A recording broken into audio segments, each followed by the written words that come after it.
Hey y'all, Danny here. Normally I make videos about Fire Emblem or other video games, but today I'm gonna be talking about one of my other passions, movies.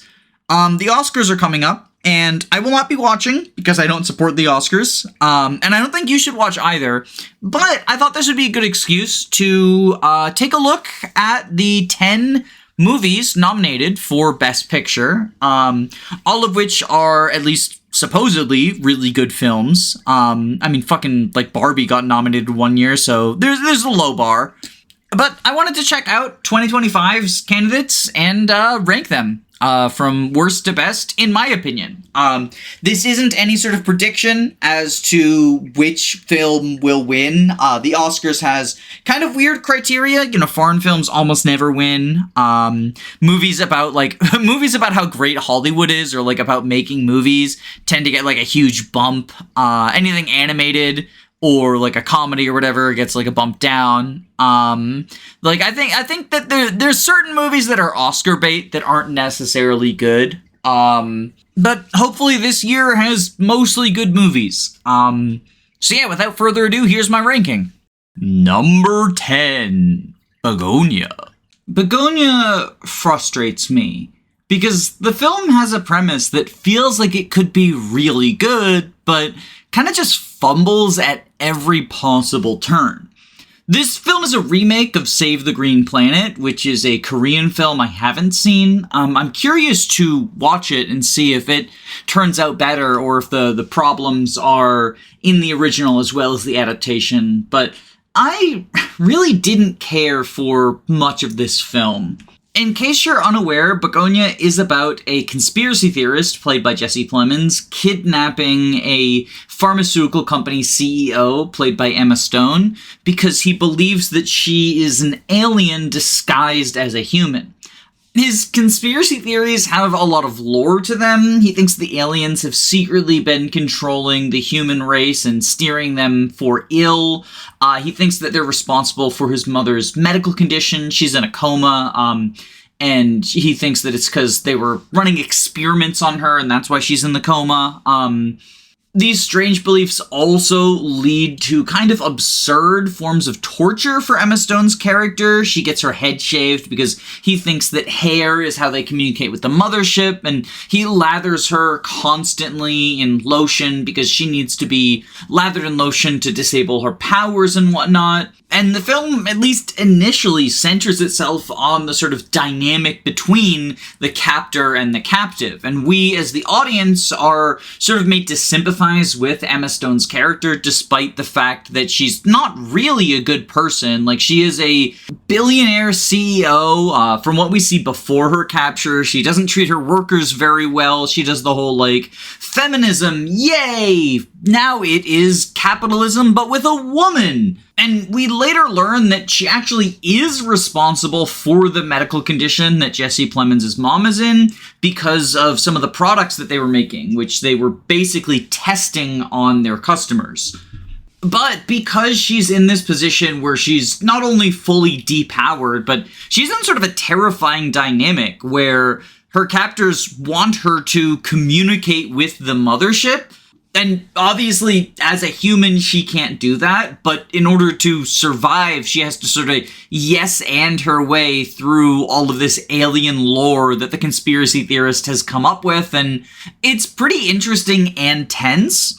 But the movie really falls flat in a couple of ways. The first, and I think worst area where it suffers is it just feels afraid to say anything and kind of clunkily goes out of its way to reassure the audience that we're not making any political statements with this. Jesse Plemons has a monologue where he explains that even though he's a crazy conspiracy theorist, he's not on the far left and he's not on the far right. He just believes in aliens and wants to stop them from taking over the world.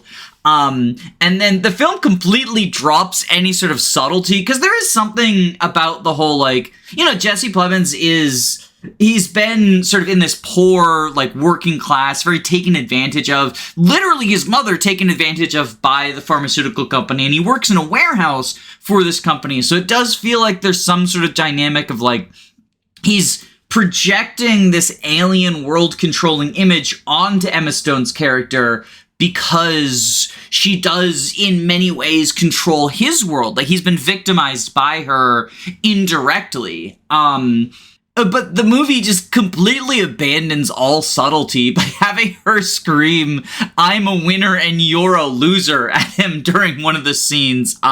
It's kind of ridiculous. But I think the biggest fumble, the thing that makes this film kind of just not mean anything, at least to me, is the twist at the end, which unfortunately was also very predictable. I remember about 30 minutes into the movie, I predicted the twist, but hoped that it wouldn't be the case.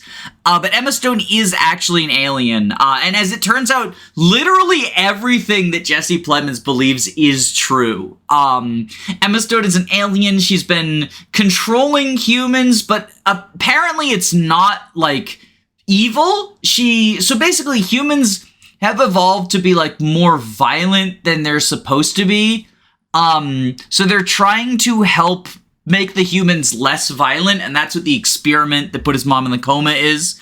But in order to escape capture, she tricks Jesse into killing his mother. She says there's, like, a cure, but the cure is, it's toxic. It's like, I think it's Drano or something. But basically he kills his mother, and then that's how she, like, tries to escape, but then she can't, and she gets him to blow himself up inside of her closet, which turns out to be a teleporter to the mothership. And so she goes to the mothership and she tells the aliens, like, humans are beyond fixing. So they just kill all the humans on the planet. No more humans alive on the planet. And then we just get, like, a pretty long, kind of self-indulgent shot of just what the world looks like with all people having suddenly collapsed dead. And it feels like, like, what is the movie trying to say at that point?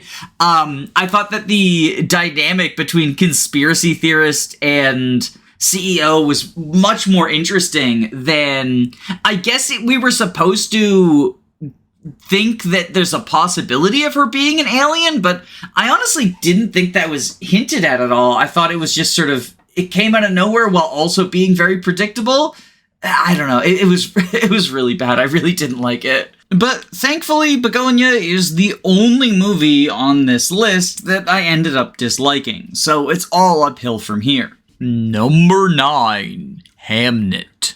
Okay, that's not entirely true. I wasn't a huge fan of Hamnet either, but I think it's a film that's absolutely worth seeing simply because Jessie Buckley's performance was top-notch, like, phenomenal stuff. I would be surprised if she didn't get Best Actress off of this. But that's really the only positive I have to say about this movie. Well, no, Jacoby Choop was also very good as he was the child actor that played Hamnet. And the death scene, like the way that Hamnet, I guess spoilers, it's about Hamnet dying.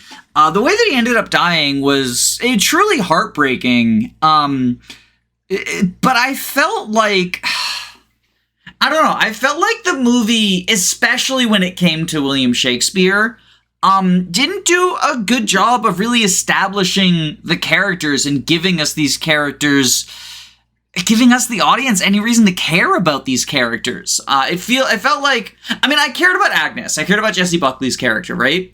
But William Shakespeare, I can't even remember who fucking played him. Because it was just such a flat performance, I didn't like it. But it felt like we were supposed to, it felt like it assumed that we would care about William Shakespeare because he's William Shakespeare. And, like, I'm sorry, I don't. Yeah, he was a great playwright or whatever, although I don't like too many of his plays, to be honest. But, like, you gotta give me more than being a historical figure, especially Shakespeare, who, like, isn't necessarily a historical figure. We don't really know who he is or if all of the plays were written by the same person, whether it was, like, a pseudonym for some of them, right? So, like, I don't know. I feel like I didn't connect. I just didn't connect, especially in the third act of the film where we move away from Agnes and focus on, like, William Shakespeare is sad he wasn't there when Hamnet died, and he's like, that's what made him write the play Hamlet, and I was like, okay, this film's gonna fucking get a Best Picture nomination because the Oscars love films about filmmaking, and like, this isn't about filmmaking, but it is about the drama of making a play. William Shakespeare, the real acting. And it just felt like, see this film if you want to see a really, really good performance, but then leave 2/3 of the way through because, like, once we shift focus from Agnes to Shakespeare, it's just like, okay, cool, Hamlet. If I wanted to see Hamlet, there's 10,000 film versions of Hamlet. Yeah, I just don't care. Number 8, Train Dreams. Alright, moving on to an actual good movie. Train Dreams was, I think this was good. It didn't really connect with me, and that's why I have it so low. But this is the first film that I'm like, I can understand why it was nominated outside of, Hamlet's the Academy bias for theater stuff. But this is just it's an unremarkable story. I mean, calling it a story is kind of an exaggeration. It's just the life of a man living in the 1900s, the early 1900s, and that's it. It's just sort of scenes from his life. He is a logger, so he has to like go away from home. And he's sort of concerned that his young daughter is growing up and won't know that he's her father. And we just get sort of snapshots of important moments of his life. And some of these are, just sort of conversations with people. And some of these are life-changing events. Like, one of the big things that happens, spoilers, about halfway through the film, there's a forest fire when he is away from home, and his cabin burns down, and his wife and daughter presumably die. Like, they're never found. He does, and he does live to the end of his life believing that they're just lost out there, and even sort of hallucinates that he found his daughter, or maybe actually found someone else who he mistook for his daughter.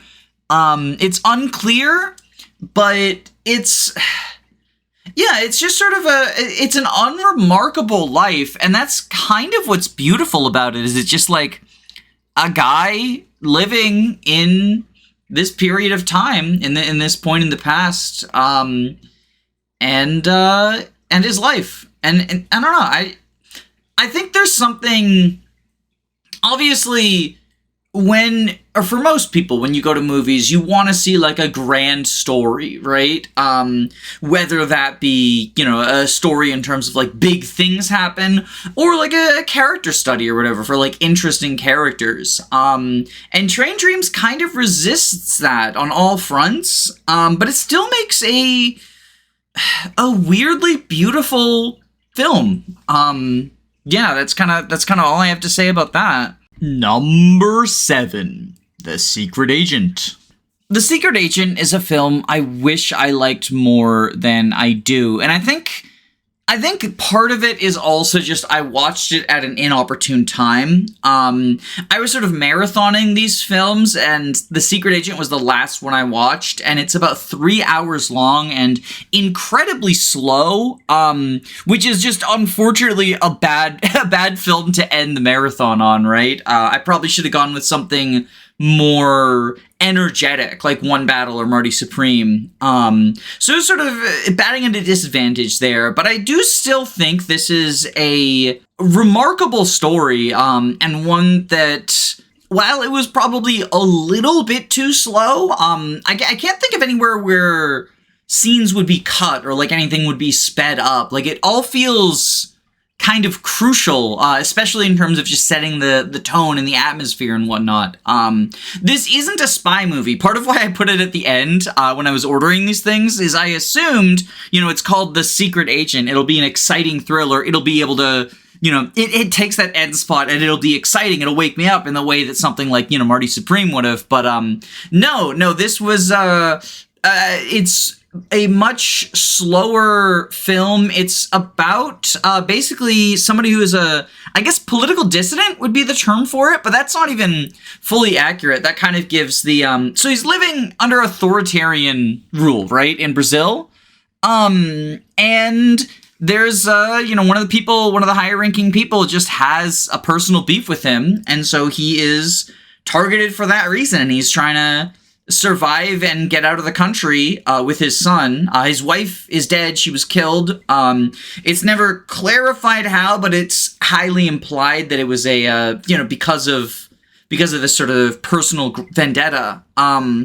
But he's just trying to get out of the country. He's on like some lists, so he can't leave. And there's hitmen that are eventually hired to kill him. And he's just sort of trying to exist. There is eventually sort of at the very tail end of the movie, a chase scene around, they're trying to kill him. But up until then, it's basically he's trying to find documents, his mother's documents. But other than that, he's just trying to survive. There are a group of, political anarchists helping him, but they can only do so much, right? And there's others in the same boat as him as well. So I guess the name is kind of a misnomer because, or rather not a misnomer, maybe misnomer is the right name. Basically, he's not literally a secret agent, but he's sort of forced into this life the way that a secret agent would have to live, right? It's I don't really know what to say other than that. Like, I think its biggest fault was just that it was a bit too slow for what I was in the mood for at that time. And as because it's a Brazilian film, and I watched it with subtitles, and so that definitely was overworking my brain too. But yeah, it's a good movie. It's just very long, and strap in for a slow burn. Like, you gotta be ready to know that it's taking its time. Number 6, F1 the movie. F1 the movie surprised me. I'll be honest, I expected to dislike this. I don't really care for sports movies, and I know next to nothing about racing or Formula One. I have a friend who's super into Formula One, but she actually hasn't seen F1 the movie because she said she was concerned because her dad, who's also really into F1, loved it, right? But she said that some of the stuff they did, because they use like actual F1 footage, and it doesn't like quite line up with the story they're telling, so she doesn't like that. But I really liked this. I felt like it was, exciting. For the most part, I mean, there's a romantic subplot that is just really, really annoying. It feels like a waste of time every time they're focusing on it. I like both characters in the romantic subplot, but I don't think they have chemistry, and I don't think it really made sense to have that happen. But otherwise, just sort of So the idea is Axiom, right? The F1, I guess, team is what they're called, is last place. They've not gotten a single win in 3 years, and if they don't by the end of the season, they're going to be forced to sell the team. So the manager goes to his friend, who's like an old F1 racer from a long time ago, sort of a washed-out old guy, right? And that's Sonny. And Sonny Hayes, and he's like, hey, Sonny, I need you as my second driver. Our other driver, the primary driver, Joshua Pierce, is a rookie. He has talent, but he just doesn't have discipline. So then Sonny Hayes comes on, and he is all sorts of chaotic. Like, he just does not care about anyone else. He's got a fucking ego on him. Somewhat earned, but like somewhat unearned. He's not, he's good at racing, but he's not good at Formula One. And the traditional sports story of like learning to work as a team and yada, yada, yada. Each of them have their own sort of like thing they need to overcome.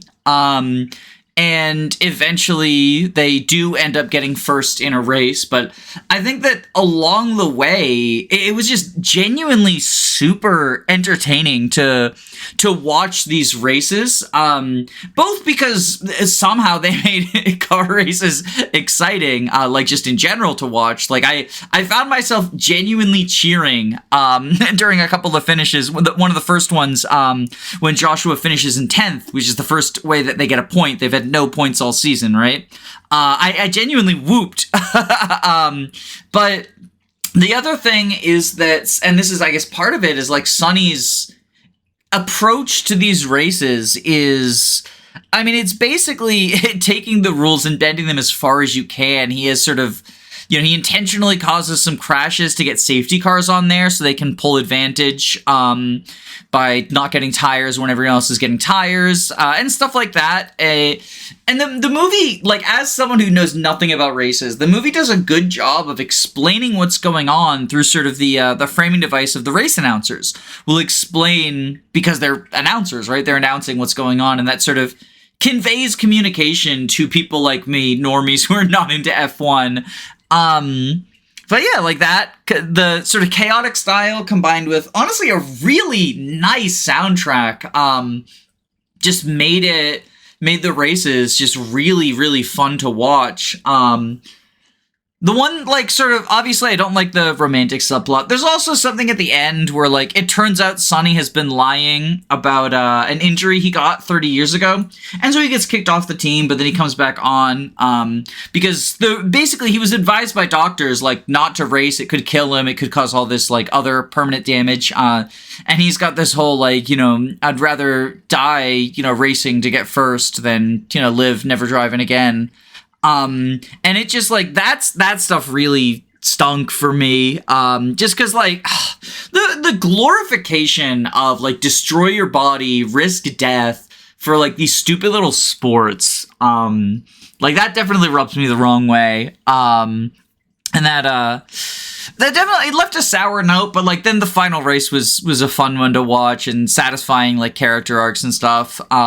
So yeah, the film ended on a good note, but I hate and it's obviously not exclusive to, Formula One. I think it's a much bigger problem in, like, football, but just the idea that there's some sort of nobility in wasting your body for the, the entertainment sports or whatever is, pretty gross to me. Obviously there's probably some, like, class stuff to get into, but yeah. Number 5, Frankenstein.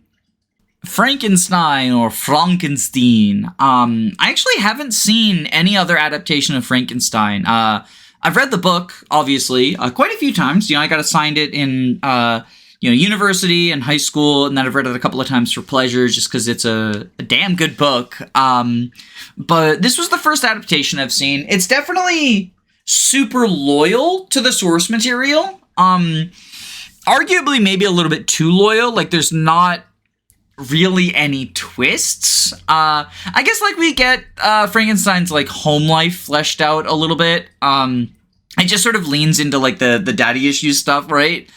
But otherwise, like, it's just the story of Frankenstein. Not a professor tries to reanimate a corpse, and he does, but then, like, oh no, I've created a monster, and I try to kill him, but then he's alive, and, like, society rejects him, and there's the blind guy in the woods, yada yada yada. Chases him, Frankenstein, or the Frankenstein's monster is lonely. He chases Frankenstein down to try to get him to make a companion for him. They run into, like, the ship captain in the Arctic. Like, they frame it all appropriately. Like, it follows the book to the T. One big quibble, and this is, like, a huge downgrade in my opinion. At one point they say, I think it's the monster looks at Frankenstein and says, "You are the monster." And, like, yes, that's the subtext of the book, but Jesus Christ, like, I could tell it was a fucking Netflix film. Like, that was probably one of those Netflix second screen fucking notes. It really fucking took me out of it. Like, the old saying about D&D stats is, like, wisdom, or rather, intelligence is knowing that Frankenstein was the scientist, but wisdom is knowing that Frankenstein is the monster, right? Like, that's the old, so, like, but everyone fucking knows that, right? Like, it doesn't need to be front and center. God, we're so cooked. The fucking Netflix second screen bullshit. Otherwise, this would have been a great film. Definitely still, like, some of the others would have been better than it. But that just sort of, It really sours me. And the fact that, like, this is a Del Toro film, right? This isn't some nobody director. Maybe that was a conscious choice on his part, but it really feels like it was a Netflix choice. And I dislike it. You can have my downvote.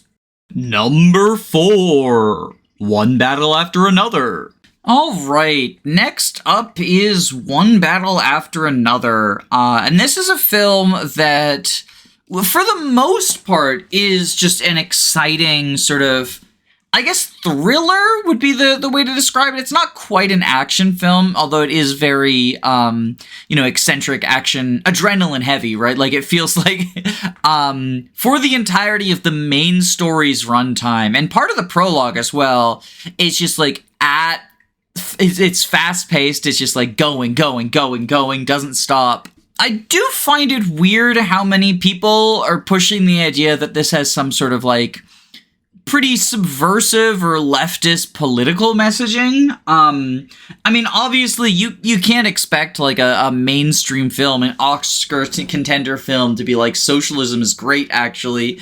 But to call this progressive is a little bit, even before getting into, like, the gender stuff and the race stuff, and especially the misogynoir, like, this is just, it's a film about burnt out revolutionaries who, like, failed their revolution, and, like, it depicts the police working alongside ICE as bad, and shows that, like, they use these anti-immigration raids, like, there's this white supremacist who uses these anti-immigration raids to cover for his attempt to, like, track down and kill his biracial daughter so that he, can pretend that he never had sex with a black woman. But, like, I don't know. I don't think that...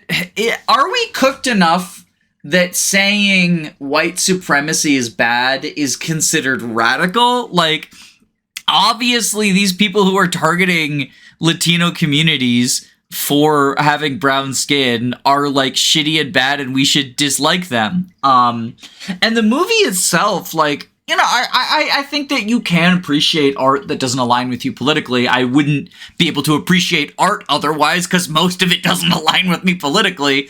But I remember I almost walked out. The first scene of the movie, I was like, is this supposed to be like a girl boss moment? And it kind of was. The movie has a really fetishistic relationship with black women. And the black revolutionary at the beginning, I forget her name. It was like Raphidia, I think. It's been so long since I've seen the movie.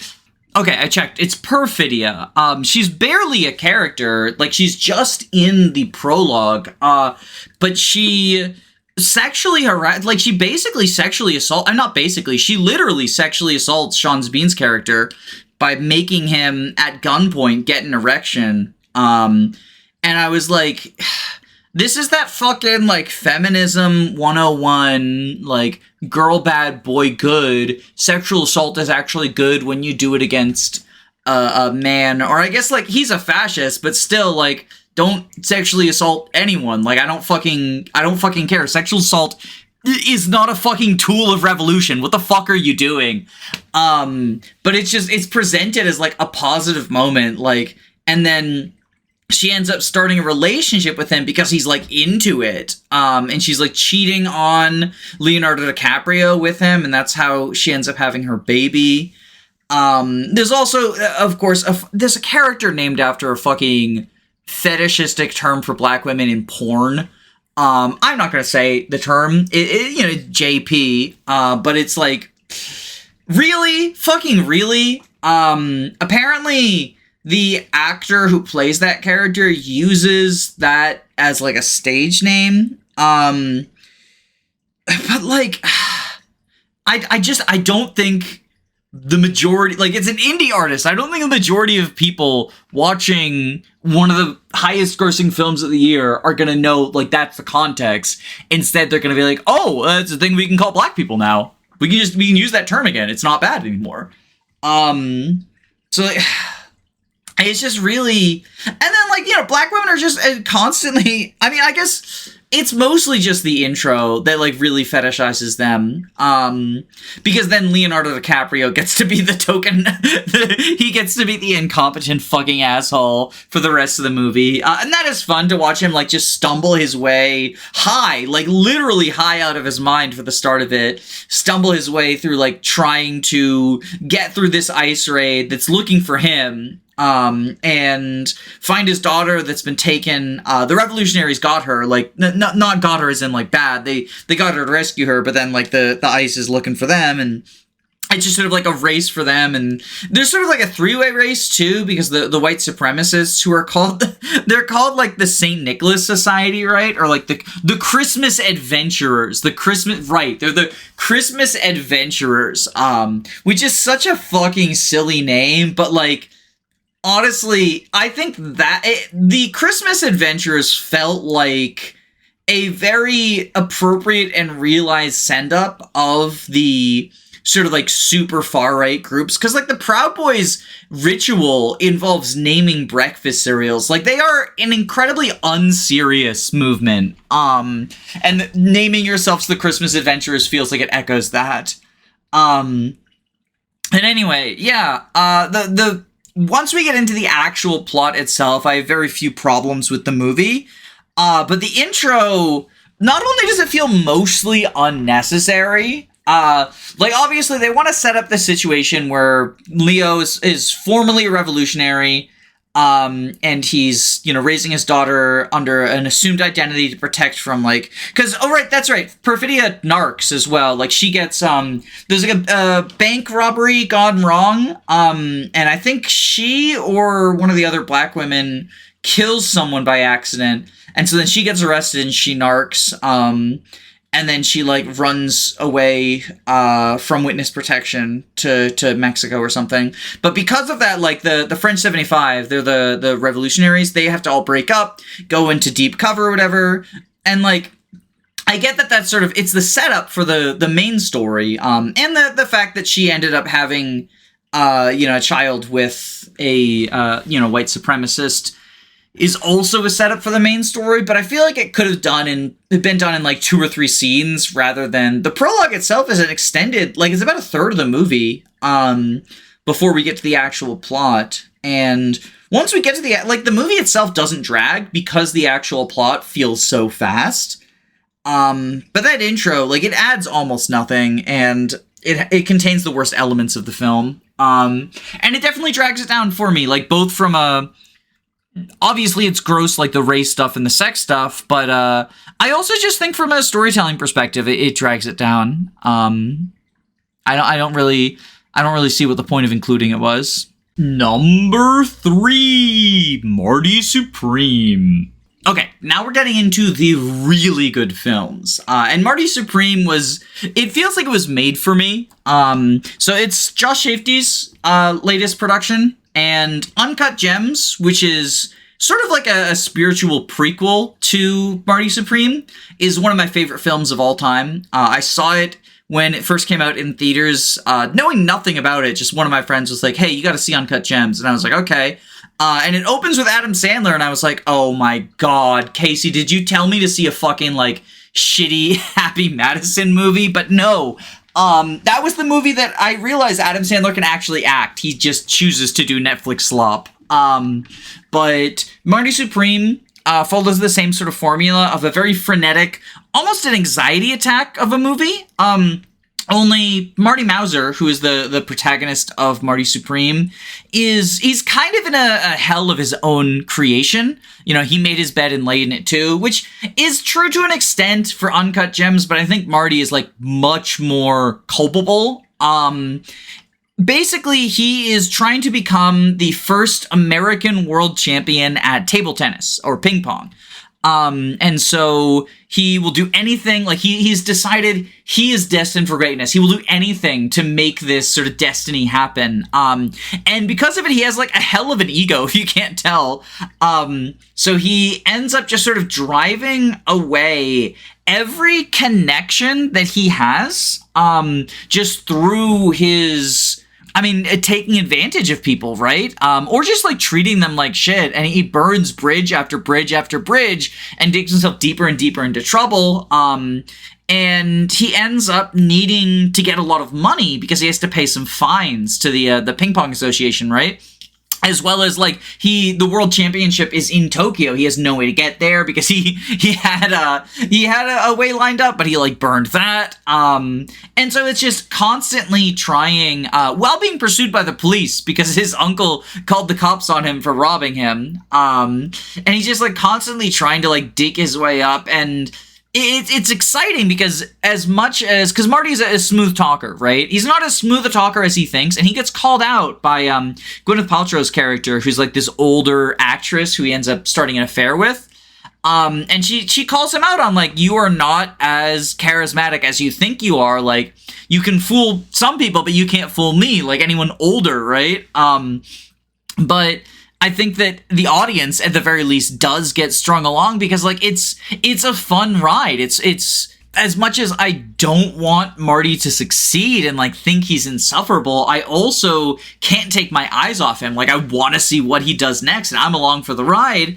And he, ups and downs, but he's burning bridge after bridge after bridge. But then, and this is what sort of, like, killed the film for me, the last 10 minutes feel really, like, he hits his lowest point, right? And then he sort of, like, finds a way to recover.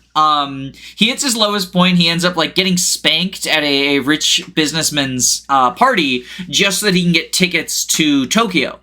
And he's gonna perform in his show where he intentionally loses to the guy that beat him in the previous world championship, the one in London. And all of this is just so that he can get his flight to Tokyo, and the money to pay off the fees. And so he's, humiliating himself publicly and privately to be able to go to the ping pong tournament. And then he finds out it's too late. Even with paying off his fees, they can't change the bracket. He's not going to be able to get in. So his lowest point was for nothing. So then he breaks character. He's supposed to intentionally lose, but instead he tells the audience, like, this is all staged. We want to do a real game. And the capitalist comes up to him and he's like, if you do this, I'm not going to let you, like, I'm not going to fly you back. Like, you're fucked, basically. You're stuck in Japan.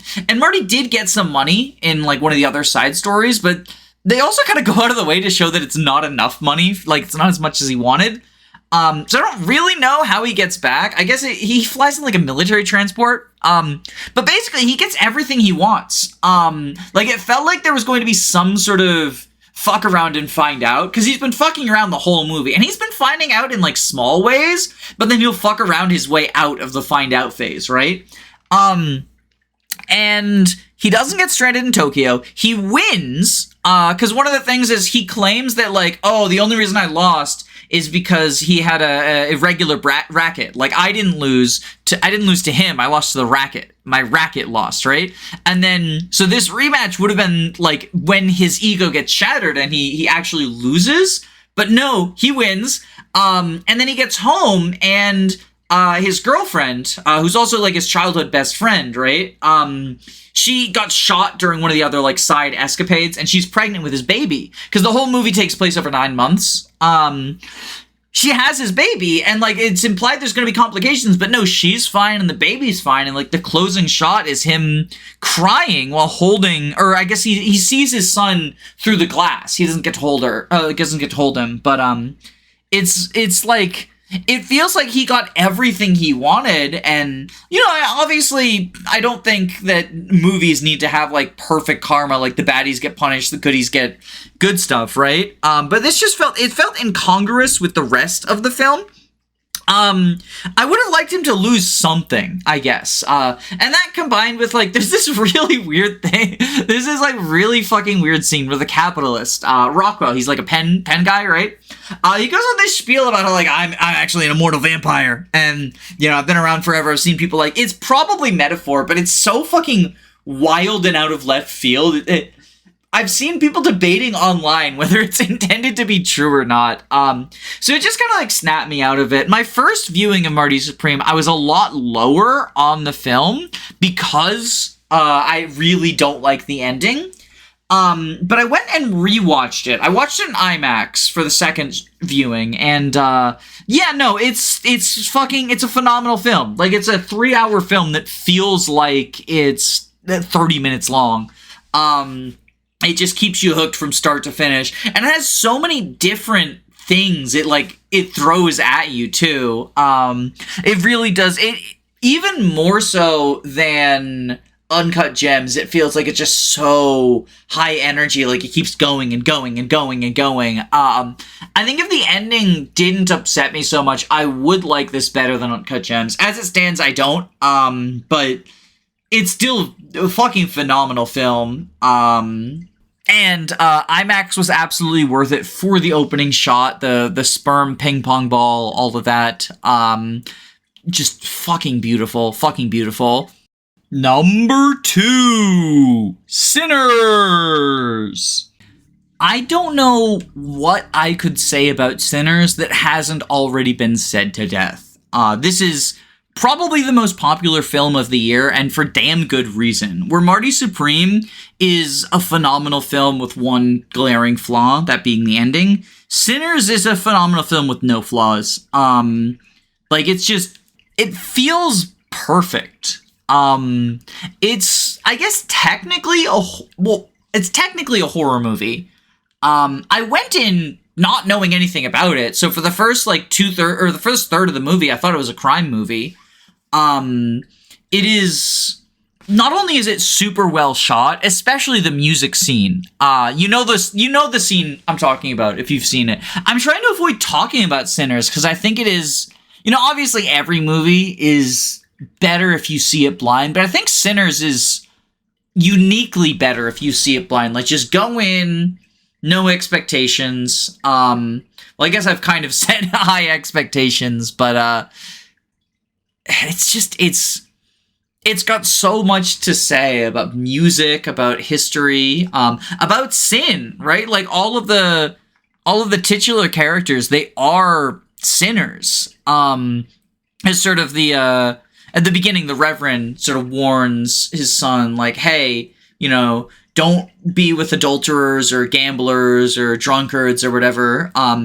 And all of the main cast, they fall into one of those categories, but when shit hits the fan, like, they are good people, and they are the reason that he survives.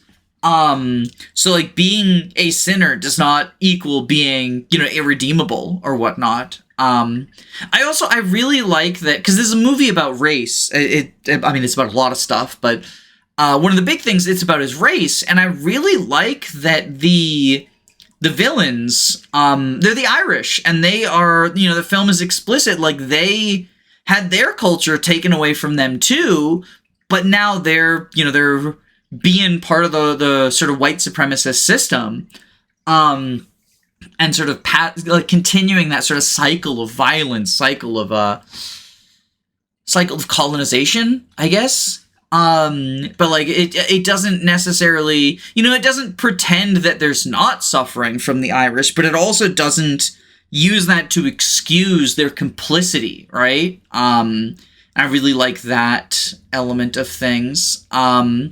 This is definitely Michael B. Jordan's best acting. Actually, I went to see this with my wife, and she doesn't really watch movies, so she didn't recognize any of the actors. She just thought that Michael B. Jordan, because he plays Smoke and Stack, right? A pair of twins. She just thought that it was like a pair of twins who acted, like Mary-Kate and Ashley or whatever, right? But no, Michael B. Jordan just plays two very different characters, oftentimes in the same scene as each other, and just sort of, the performance was enough to fool my wife into thinking he had a twin, right? I think that should speak volumes. But I also, obviously, or at least I think he was the best of the actors. But I do also think, everyone sort of brought their A game. And I especially liked that, so Annie, who is one of the twins' love interests, I think it was Smoke's love interest. Yeah, she was Smoke's ex-wife, and she is a older black woman. I mean, not older than Michael B. Jordan. I think she's actually younger than him, but older compared to how black women are typically on screen. Women in general, but especially black women. Hollywood doesn't like sexualizing older black women or even like really featuring them in films at all. And Annie she's in basically a sex scene fairly early on. And it's not played for laughs or anything. It's just, she's a woman, right? Like, she's a woman. She's with her, I think, ex-husband, maybe husband. It's unclear their current marital status because their son died as an infant. And that's a big part of it, too, is, like, the parental grief and how it sort of affected them and drove them apart. I'm talking too much. I said I didn't want to say anything because I feel like if you haven't seen Sinners, you should see Sinners. But also, if you haven't seen Sinners, what are you doing with your life? There's a reason that this movie got the record-breaking 16 nominations in the Oscars. It's damn good, and even the historically racist Academy Awards have to recognize that. And number 1, sentimental value. God, I hope that bit didn't get old. Sorry. When I first set out to do this project, I thought for sure that Marty Supreme and Sinners were going to be battling it out for the top spot. I saw them both in theaters and I ping-ponged between them as my favorite film of the year. However, as you can probably tell from the list format, they ended up being eclipsed by sentimental value. Because holy shit, this film it's really fucking good. Rare instance of the Oscars nominating a film about filmmaking, but it actually fucking deserves it. Although, honestly, calling this a film about filmmaking is a little bit reductive. The main focus is the relationship between Nora and Agnes are sisters whose mother dies very shortly into the film, and their estranged father, Gustav, comes back into their lives trying to start a relationship with them. Agnes is open to this, but Nora rejects it out of hand. She's upset because he left their family when she was 6 and has been literally absent ever since. Gustav offers Nora the leading role in a film that he wrote, but she rejects it and at the same time rejects his relationship. And the rest of the film is just about these 3 characters and the dynamics between them. The trauma that has affected Agnes and especially Nora. Nora is a hot mess of declining mental health. At the beginning of the film, she describes herself as 80% fucked up, and I think it would be accurate to say that percentage just gets higher as the narrative continues. The relationships and the characters just feel so lived in, too. Like, so Gustav's film is about a woman committing suicide, a mother committing suicide. She has like a very young child, and everyone thinks that it's about his mother because his mother committed suicide when he was the age of the child in the film. And he keeps saying, it's not about my mother, it's not about my mother. And it's very clear that it's actually about his daughter, Nora, and I would argue it's about him. Because he says that he sees a lot of himself in Nora, and just, that's the last thing she wants to hear, and it's just so, it's a really fucking hard watch. I recognize also that, in part, I'm biased. This film feels like it is tailor-made to hit me right in the emotions. I have a strained, rather non-relationship with my parents, my aging parents, and Gustav getting older is part of this as well. Like he's got some sort of heart condition. He ends up in the hospital at one point. It's hard to describe why this film is so good without just repeating that the characters, the emotions, everything feels so real, so lived in, so difficult. And that's before factoring in just the beautiful cinematography. And there's a couple of, I guess, narration devices. monologues by sort of a narrator, omniscient narrator. The first one is probably one of the best openings I've seen in a while. It's an essay that Nora wrote from the point of view of their childhood house. And this is a house that's sort of been passed down in the family. The house is being used to shoot Gustav's movie as well. This is not an easy watch, but I do think it is a very, very good watch. And if you have any sort of interest in film, especially if you have the patience for slower-paced films, because this is definitely a slower-paced film, I think you should check out Sentimental Value. It's just... I think it's the best film of the year, at least the best film that I've seen from 2025. So obviously I think it's the best of the Best Picture contenders. Well, yeah, that's the end of the video. I guess let me know in the comments below if you've seen any of these movies and which ones you like and why. Also, don't watch the Oscars, they suck.